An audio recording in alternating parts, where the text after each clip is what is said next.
back to another episode from Life for Living Well. My name is Richard. Before I dig down into the topic for us this week, I'd like to quickly say, if you'd like to know more about Life for Living Well community, you can sign up for our monthly newsletter, or you can find out more about the community at www.lifeforlivingwell.com.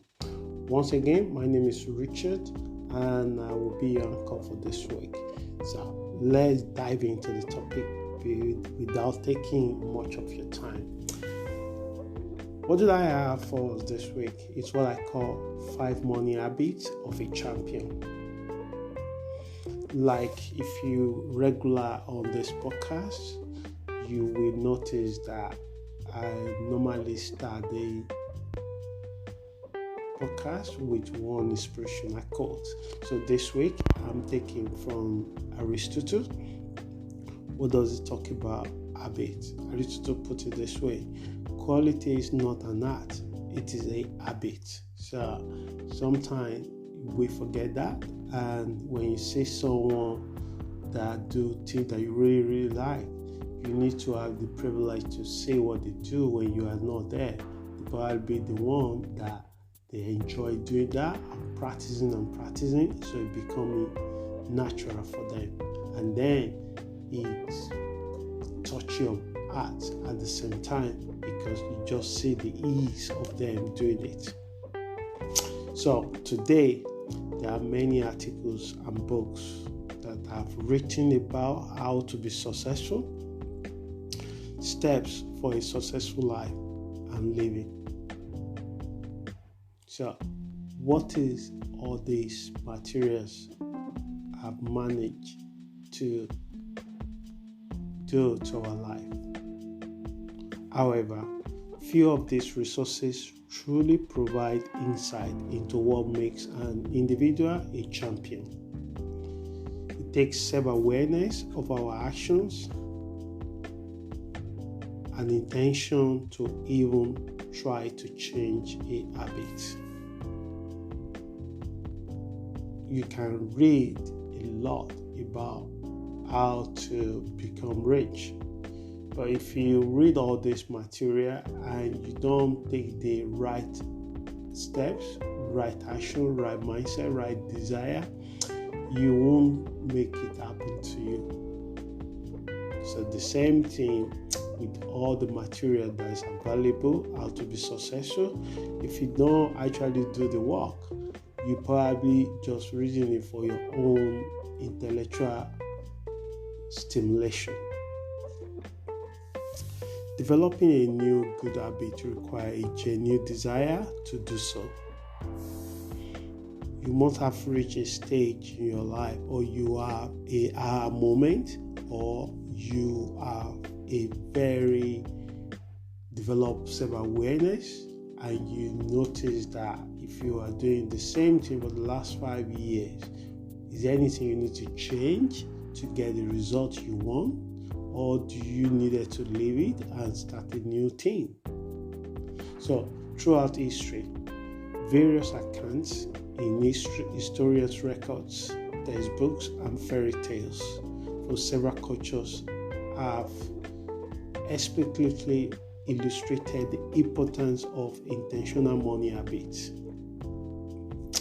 Not everything available to us is healthy or can help us become a champion. So this week, in this particular podcast, let us focus on the brave habit champions follow in the morning. And I hope by the time we cover it together, you get one or two things that you can relate with, and hopefully you can find one that you are not currently doing, and you can develop that as well as time comes.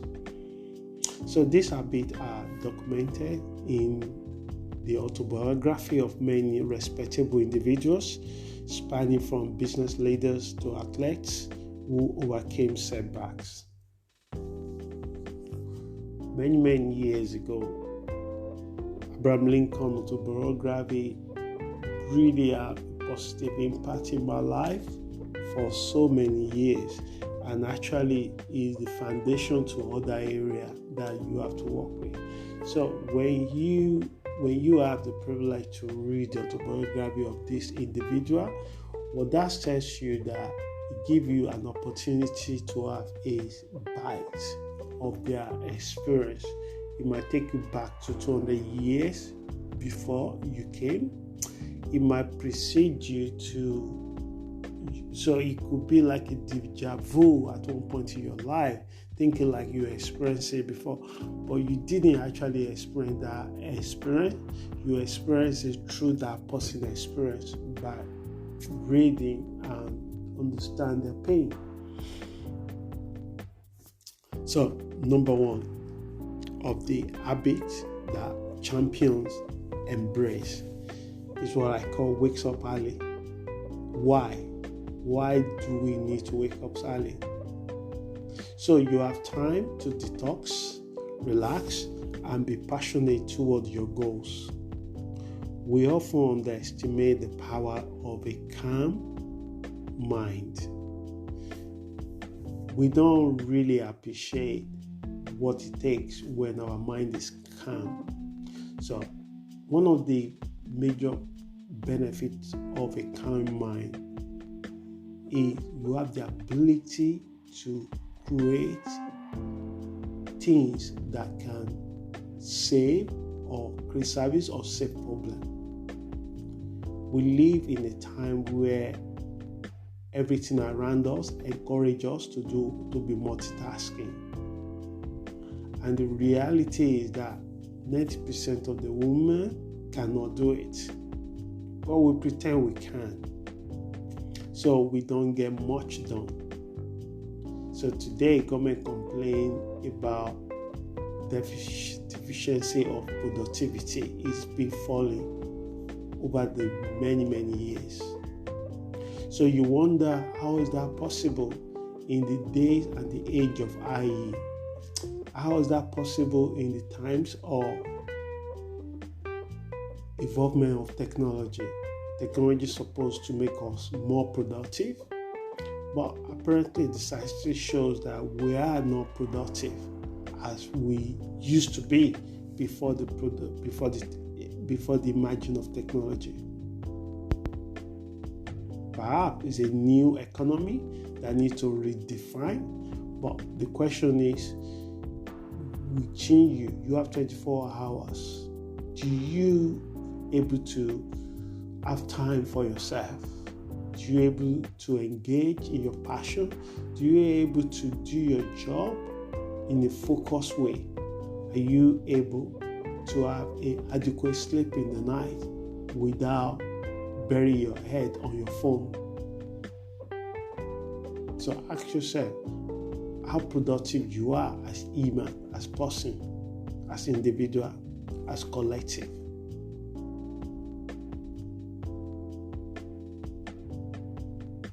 So kind mind. So at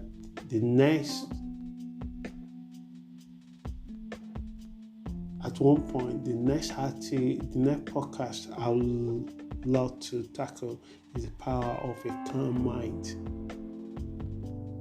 But we are accustomed to multitasking, we are always rushing, and constant distractions. Champions create a buffer between their personal interests and work interests, so they don't mix it together. What they do between 5 to 8, they really enjoy it. What they do between 9 to 5, they even enjoy it more. What they now do between 5 to 9 in the evening, they super even more enjoy it. Whether they want to spend time with their family, their friends, their business, they put all their mind there. They're no longer thinking about what they have not done from 9 to 5. Will you be able to say you already arrange your life in this way? So mornings have a unique quality where focus and clarity of purpose are usually at their peak. So number 2, set clear, measurable, and achievable goals.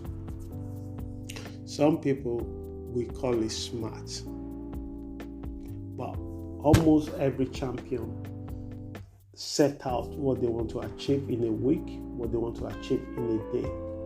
They already have an idea where they want to be in the next 3 years, but they also know that they need to take a lot of micro steps, a micro change every day. So they attune their behavior, their habit, their desire toward that. If you want to lose the weight, you don't spend hours and hours sitting down, eating fatty food, and put your leg up and bury your head on the TV screen. You reduce your food. You move your body more. That requires you put on your trainers, go out to the sun and walk or run. So, number 2, they set clear, measurable, and achievable goals. So there is power in writing down your goals or tasks. Doing so significantly increases the chances of achieving them. Setting realistic yet demanding goals beyond your comfort zone is vital. Most importantly, they should be measurable at the end of the day. So it's not just setting goals. You've got to learn how to set goals that push you a bit or even more from your comfort zone, because you have no idea how much you're capable to do unless you stretch it. It's easier to stay safe. It's easier to say, I'm going to just do 1 or 2 things today and that's it, when you are capable to do 4 or 5 or 6. But you also will need to give something away. Maybe put your phone on the flight mode so you don't constantly get distracted with notification. So, your whatever goal you set, it must be measurable. Let's say you want to spend 2 hours to write up an article. The time you start, you set your timer, and the time you finish. But make sure that you don't write the book in 2 hours.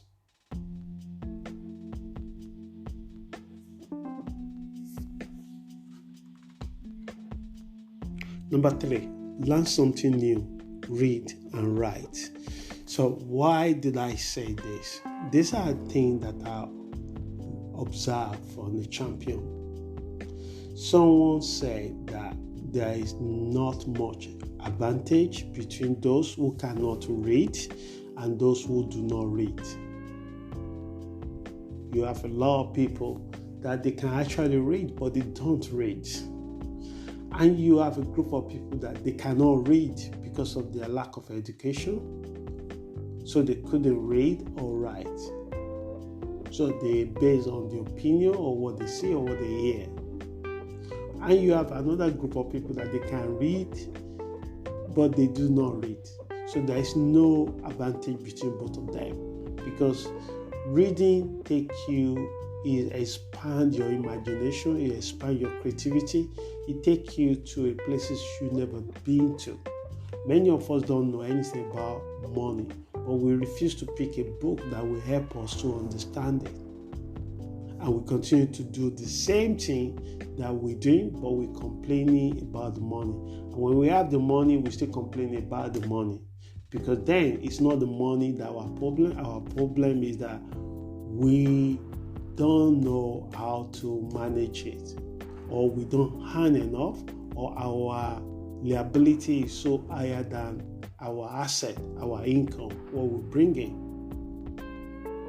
Some of us say, I don't have a lot of friends.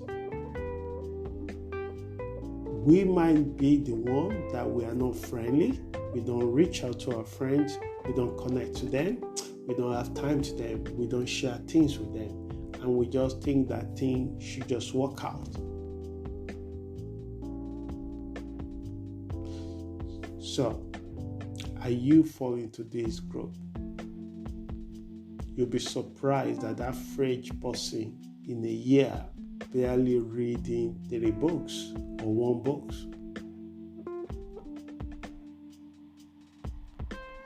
The little gadgets we all have these days have disrupted human intellectual growth in a way.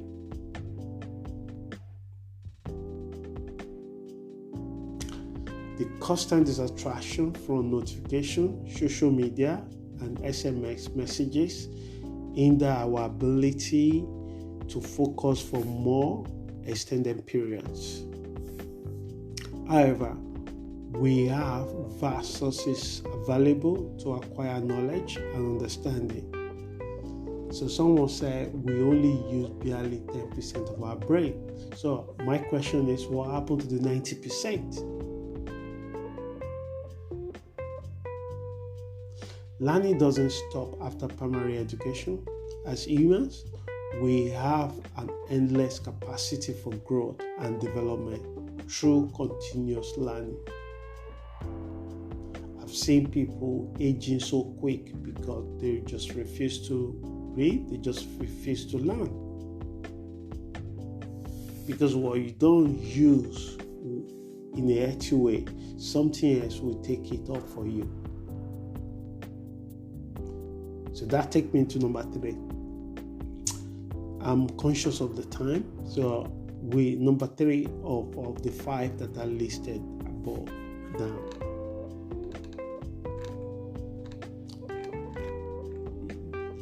Yeah, so the number 3 is what I just said, is learning something new, read and write. So let's quickly look at number 4 on my list. Meditation or silent mind.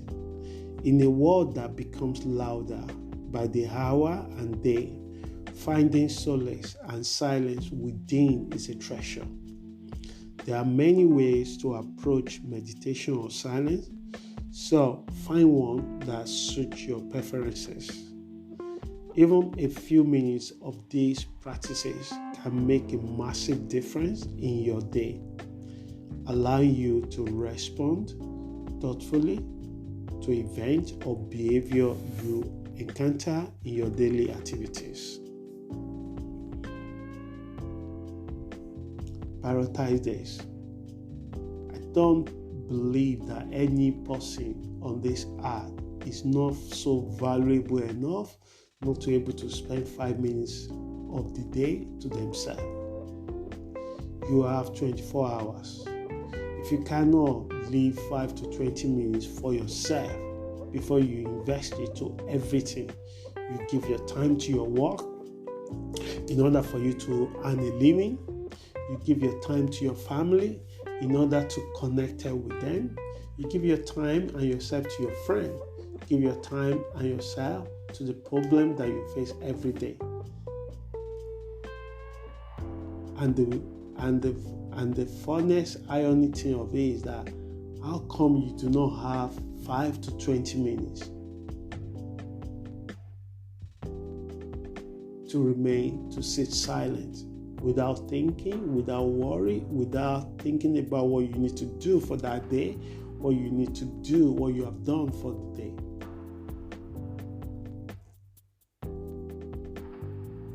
I love to do this before I do anything in the morning, then followed by having a glass of water in the morning. It is important to be able to sit silent. I would like to do it when I'm walking, but when I'm walking, I'm also listening to podcasts or listen to video blog or listen to audiobooks. So my walking is not always quiet or silent. But when I'm in a sack place, in my place, which is mostly my kitchen, I love to entertain silent for a period of 10 to 15 to 20 minutes sometimes. Just remain silent and follow my breathing. But you don't have to do this if it's not suit you. But find things that you can do that can keep your mind silent. The world around you, even some people within, is louder. Just because they didn't speak out, you don't know. There's a Chinese philosopher that said, you can make the whole world quiet if you bring your thoughts silent. You bring silence to your mind, the whole world will be under your feet. What they're actually trying to say, there's a wisdom in that, there's a wise in that.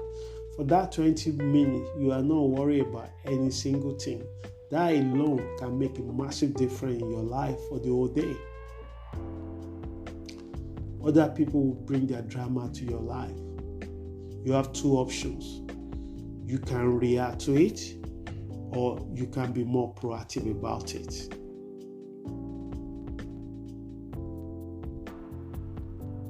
So lastly, as I'm running out of the time, focus work. Never underestimate the importance of focus work. Champions often tackle their most critical tasks in the morning while others are sleeping. The idea behind focus work is to block out distractions and interruptions. Many writers, for example, choose serene countryside location to do their creative work. If you cannot get away, you can still minimize distraction proactively, like setting your phone to flight mode during the hours you allocate for focus work. Work when your household is quiet and there are fewer or zero distractions. In conclusion, when you consistently engage in this habit for a number of years, you will see a positive change in your world. Many people talk a good talk but fail to take the right actions. I hope this podcast helps someone this week. And like I said, if you'd like to get in touch or get involved, or you would like to support Life for Living Well, you can sign up for our free article. And every time we release podcast, we also release article with it, so you can receive this article in written if it's not clear when you listen to it, or you don't have the time, or you are the one that love to read it. The full article also comes with each of the podcasts that we'll release every week. And if you'd like to receive our newsletter regarding this article, please sign up on our website at www.lifeforlivingwell.com. Until we meet again next week, please stay safe. Ciao.